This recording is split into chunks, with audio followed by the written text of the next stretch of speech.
Hamas से निपटते वक्त इजरायली सेना की सबसे बड़ी चुनौती क्या थी? गाजा पट्टी की अंडरग्राउंड सुरंग हमास के आतंकियों की लाइफलाइन है। बीते कई सालों में आतंकी ग्रुप हमास ने सबसे ज्यादा खर्च कंक्रीट की सुरंग बनाने में किया है। आज इजरायली सेना के लिए सबसे बड़ा सिरदर्द यही सुरंग है। भले ही हमास की सीक्रेट रूट पर इजरायली सेना की पैनी नजर है, लेकिन इजराइल एक सुरंग को ट्रेस करता है तब तक 10 और सुरंग बनकर तैयार हो जाती है। हमास के अंडरग्राउंड दुनिया में जब इजरायली सेना पहुंची तो अंदर से क्या क्या निकला, सबसे पहले आपको ये दिखाते हैं।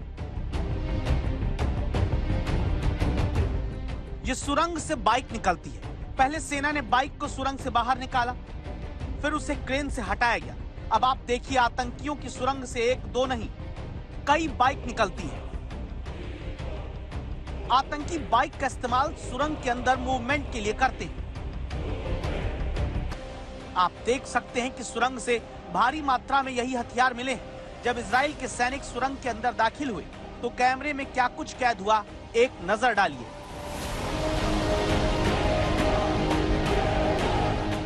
अब इन तस्वीरों को देखिए जब इजरायली सेना ने हमास की सुरंग में रेड की। पूरी तैयारी के साथ इजरायली सेना ने हमास के ठिकाने पर धावा बोला।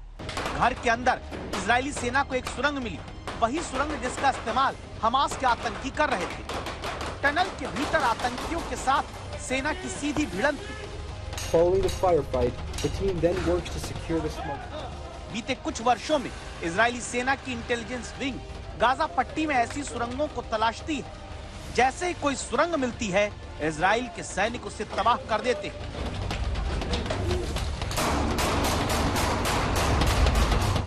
एक, दो, तीन, चार, पांच, 6, 7 ऐसी ही दर्जनों सुरंगों को इजरायली सेना पूरी तरह खत्म कर चुकी है। लेकिन हमास के आतंकी एक के बदले 2 सुरंग तैयार कर लेते हैं।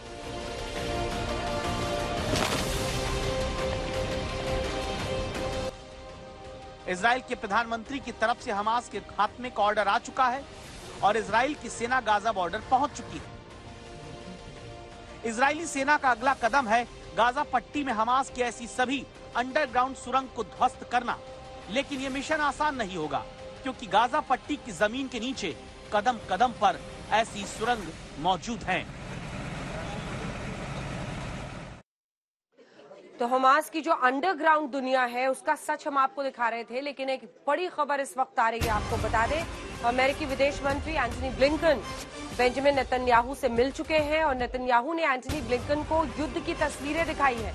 दरअसल ये 7 अक्टूबर में को जो हमला किया था हमास ने, उस हमले की तस्वीरें हैं। ये तस्वीरें आपको विचलित कर देंगी। छोटे बच्चों की तस्वीरें हैं जिनको मार दिया है हमास ने, और जिस बर्बरता से छोटे छोटे बच्चों को मार दिया। हालांकि ये तस्वीरें हम आपको दिखा नहीं रहे क्योंकि ये तस्वीरें आपको विचलित कर सकती हैं। अमेरिकी विदेश मंत्री को बच्चों के शव और उसकी तस्वीरें दिखाई गई। हमारे साथ हमारे 2 सहयोगी इस वक्त जुड़ रहे हैं। आशुतोष मिश्रा एश्कलोन से हमारे साथ जुड़ रहे हैं और गौरव सावंत हमारे साथ जुड़ गए हैं। अशरफ वानी हमारे साथ जुड़ रहे हैं दक्षिणी लेबनान से। सड्रोत से इजराइल से हमारे साथ गौरव जुड़ रहे हैं। गौरव, आप उन तमाम जगहों तक गए जहां से अब दिख रहा है कि कैसे टैंक्स के जरिए 18 साल बाद 2005 में विड्रॉ कर लिया था इजराइल ने, वापस गाजा पट्टी में टैंक्स के साथ घुसती हुई आपको आईडीएफ दिख रहे, इजरायली डिफेंस फोर्स। क्या हो रहा है इस वक्त, क्या तस्वीर है? इस समय जो तस्वीर है वो एक तरह से युद्ध पूरा शुरू होने वाला है या हो चुका है। मतलब आर्टिलरी वॉर जो है और जो एयर वॉर है वो तो शुरू हो गई थी 7 तारीख से ही। लेकिन अभी जिस जगह मैं खड़ा हूं, ये सेड्रोट के आगे वो गन पोजीशन है और इस गन पोजीशन पर लगातार भारी बमबारी गाजा पट्टी की हो रही है। और वो तस्वीरें लाइव हमने आज तक पर दिखाई, किस तरह से इजराइल की सेना एक के बाद एक हमास के ठिकानों को, और जिन ठिकानों का क्या जिक्र आप रिपोर्ट पे कर रही थी अंजना, जो उनकी सुरंगें हैं, सुरंगों को ध्वस्त करने का ये पूरा अभियान है। एयर ऑपरेशंस भी, जो ग्राउंड पेनिट्रेशन बॉम्ब्स हैं, उन बॉम्ब्स का इस्तेमाल किया जा रहा है जो जमीन पर इंपैक्ट पे नहीं फटते हैं, वो जमीन के अंदर पहले धंस जाते हैं 3 फीट और 4 फीट और उसके बाद जाकर फटते हैं और फिर उनका सबसे ज्यादा नुकसान होता है। आपको याद होगा कि अफगानिस्तान की तोरा बोरा की पहाड़ियों में भी सुरंगें थी जहां पर अलकायदा के आतंकवादी छिपे थे। उसके बाद इस तरह के बॉम्ब्स को बहुत भारी तरीके से अफगानिस्तान में इस्तेमाल किया गया था और अब यहां पर उस तरह के बॉम्ब्स का इस्तेमाल किया जा रहा है जिनमें सुरंगों को ध्वस्त किया जा सके। छठे दिन यही मेन लक्ष्य है इजराइल की सेना का। और अब जिस जगह पे मैं खड़ा हूं यहां से ग्राउंड फोर्सेस भी बिल्कुल गाजा पट्टी पर जो एक तरह से कहे जो उनकी फेंस है, फेंस के पास तक पहुंच रही है।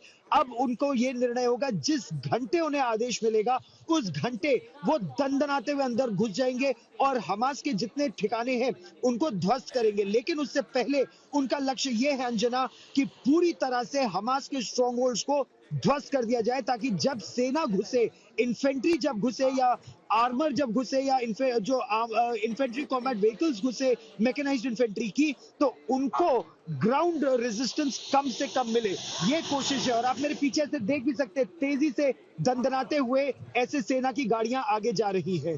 बिल्कुल गौरव, आप बने रहिए हमारे साथ दक्षिणी लेबनान से इस वक्त अशरफ वानी जुड़े हैं। अशरफ, वहां से क्या जानकारी है? तनाव वहां भी काफी बढ़ गया है, हिजबुल्लाह का भी कूद जाना और इधर से इजराइल का उधर भी अटैक करना। हिजबुल्लाह को ईरान की मदद मिल सकती है, इसलिए सीरिया में एयरपोर्ट्स पर अटैक करना इजराइल की तरफ से।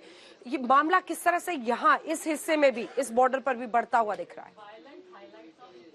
बिल्कुल अंजना, दरअसल अब जंग की दस्तक जो है वो लेबनान बॉर्डर तक पहुंच गई है। अभी जब मैं आपसे बात कर रहा हूं, यहाँ ही साउदर्न लेबनान में कुछ जगह हैं जहां पर हिजबुल्लाह की तरफ से जो नॉर्दर्न इजराइल है उस पर मिसाइल दागी गई हैं। कई सारी मिसाइल कई जगहों पर दागी गई हैं और जाहिर है कि उसकी जवाबी कार्रवाई जो है वो इसराइल की तरफ से होगी।